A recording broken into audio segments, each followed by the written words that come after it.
புனித யோவான் எழுதிய தூய நற்செய்தி அதிகாரம் 4 இறைவார்த்தைகள் 43 தொடக்கம் 54.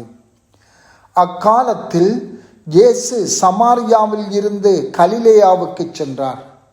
தம் சொந்த ஊரில் இறைவாக்கினருக்கு மதிப்பு இராது என்று அவரே கூறியிருந்தார். அவர் கலிலேயா வந்தபோது கலிலேயர் அவரை வரவேற்றனர். ஏனெனில் அவர்கள் திருவிழாவுக்கு சென்றிருந்த போது எருசலேமில் அவர் செய்தவை அனைத்தையும் கண்டிருந்தனர். கலிலேயாவில் உள்ள கானாவுக்கு இயேசு மீண்டும் சென்றார். அங்கேதான் அவர் தண்ணீரை திராட்சை ரசமாக்கி இருந்தார். கப்பர்நகூமில் அரச அலுவலரின் மகன் ஒருவன் நோயுற்றிருந்தான். இயேசு யூதேயாவில் இருந்து கலிலேயாவுக்கு வந்திருப்பதாக கேள்விப்பட்ட அரச அலுவலர் அவரிடம் சென்று சாகும் தருவாயில் இருக்கும் தம் மகனை நலமாக்க வருமாறு வேண்டினார். இயேசு அவரை நோக்கி, அடையாளங்களையும் அரும் செயல்களையும் கண்டாலன்றி நீங்கள் நம்பவே மாட்டீர்கள் என்றார். அரச அலுவலர் இயேசுவிடம், ஐயா, என் மகன் இறக்கும் முன் வாரும் என்றார். இயேசு அவரிடம், நீர் புறப்பட்டு போம், மகன் பிழைத்து கொள்வான் என்றார். அவரும் இயேசு தம்மிடம் சொன்ன வார்த்தையை நம்பி புறப்பட்டு போனார். அவர் போய்கொண்டிருக்கும் போதே அவருடைய பணியாளர்கள் அவருக்கு எதிர்கொண்டு வந்து, மகன் பிழைத்து கொண்டான் என்று கூறினார்கள்.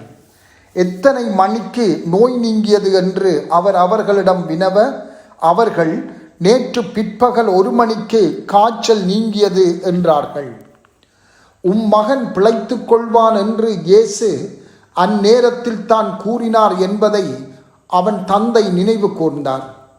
அவரும் அவர் வீட்டார் அனைவரும் இயேசுவை நம்பினர். இயேசு யூதேயாவில் இருந்து கலிலேயாவுக்கு வந்த பிறகு செய்த 2வது அருமடையாளம் இதுவே. சிந்தனை: கடவுள் எமக்கு தரக்கூடிய மிகச் சிறந்த கொடை எது? எங்களுடைய நெருங்கிய உறவினர்கள் நோய்வாய்ப்பட்டிருந்தால் அவர்கள் அதிசயமாக நலம் பெற வேண்டும் என்பதா?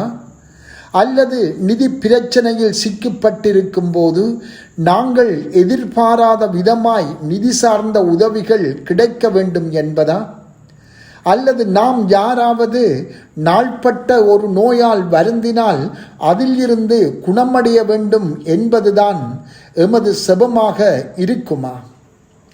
இவைகளை நாம் ஆண்டவரிடம் ஒப்பு கொடுத்தாலும் நம்பிக்கை என்ற கொடையே எல்லா விதமான உடனடி புதுமைகளையும் கடந்தது என்பதை நாம் புரிந்து கொள்வது அவசியமாகும். நம்பிக்கை என்பது மிகவும் விலைமதிப்பற்ற கொடை. ஏனென்றால் அது இந்த உலகில் வரையறுக்கப்பட்ட நிலைப்பாடுகள், கொள்கைகள், மதிப்பீடுகளில் இருந்து விலகி கடவுளின் ஞானத்திற்கு திறந்திருக்க உதவுகிறது. இயேசு பல புதுமைகளை செய்திருக்கிறார்.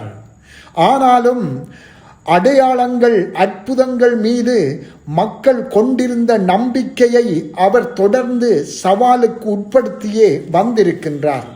இன்றைய நற்செய்தி வாசகத்திலே வருகின்ற அரச உயர்க அதிகாரி இறந்து கொண்டிருந்த தன் மகனை குணமாக்க இயேசுவை தன்னோடு அழைத்து செல்ல 20 மைல்கள் பயணம் செய்து கப்பர்நகூமில் இருந்து கானாவுக்கு வருகின்றார்.